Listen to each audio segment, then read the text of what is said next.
अच्छा, इस परिधान के बारे में कुछ बताइए। ये राजपूताना है, हम जैसे देख सकते हैं, लेकिन आप इसे पहन के केबीसी में भी गई थी, और ये परिधान और वहाँ का अनुभव कैसा रहा? देखिए ये परिधान है, इसको पोशाक बोलते हैं, जी। जो हमारे राजस्थान का परिधान है राजपूती।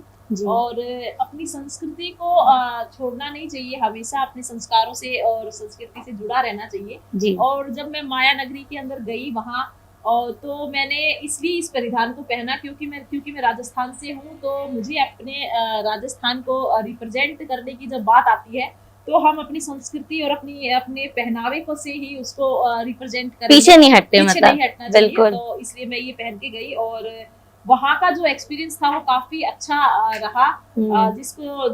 अमिताभ बच्चन जी को हमने टीवी में देखा कभी, और एक सपने से कम नहीं था वहाँ पे जाना और हॉट सीट पे खेलना, क्योंकि टीवी में ही देखते थे और कभी सोचा नहीं था कि एक मौका मिलेगा वहाँ हॉट सीट पे जाने का, और एक राजस्थान के एक छोटे से गांव की सरपंच को ये मौका मिलेगा, तो काफी अच्छा एक्सपीरियंस वहाँ का रहा। आपने कह तो दिया छोटे से गांव की सरपंच, लेकिन आपने जो किया है महिलाओं के लिए, जो वहां की लड़कियों के लिए, वो काम तो छोटे नहीं है। मैं आपको बता दूं, नीरू जी महिला सशक्तिकरण के लिए इतने बड़े काम कर चुकी हैं, जिससे वहां की लड़कियों का पूरा भविष्य ही बदल चुका है।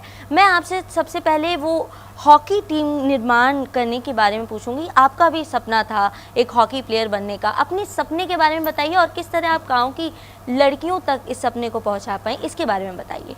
जी बिल्कुल, मेरा सपना था हॉकी खेलने का, और मैं खुद हॉकी प्लेयर बनना चाहती थी, लेकिन बन नहीं पाई। तो जब पंचायत की सरपंच जब बनी और मेरे को ये पता लगा कि मेरी पंचायत में भी कुछ लड़कियां हैं जो हॉकी खेलना चाहती हैं, जी। तो कहीं ना कहीं वो सपना उनसे कनेक्ट हो गया कि मैं नहीं कर पाई, क्योंकि सपोर्ट तो मैं उनका सपोर्ट बनी कि आपने अब खुद को हाँ, देखा। खुद को मैंने अपने आप को मैंने उनमें देखा, और फिर उन बच्चियों से मैंने बात की, उनके पेरेंट्स से मैंने बात की। तो पहले पेरेंट्स ने मना कर दिया, क्योंकि कहीं ना कहीं गांव में एक मानसिकता रहती है कि भाई बच्चियों को हम ग्राउंड पे नहीं भेजेंगे, लड़के खेलते हैं। तो लेकिन क्योंकि मैं उनके साथ हमेशा रही हूँ, तो परिवार ने फिर ये विश्वास मैंने दिलाया कि बच्चे एकदम सेफ है और मैं हमेशा इनके साथ रहूंगी। और तो फिर मैंने अपने सरपंच की जो मेरी सैलरी है वो मैंने डोनेट कर दी अपनी पंचायत की लड़कियों के लिए, उनके खेल के लिए। और ग्राउंड अपनी पंचायत में बनाया हॉकी का, और पहले उनको हम 10 किलोमीटर दूर खिलाने लेके जाती थी दोनों टाइम में, और खुद साथ में जाती थी उनके। और बाद में अब हमारे पंचायत में हमने ग्राउंड बना दिया है, एक कोच भी हमने अपनी पंचायत में लड़कियों के लिए रखा है जो उन्हें तैयारी करवा रहे हैं।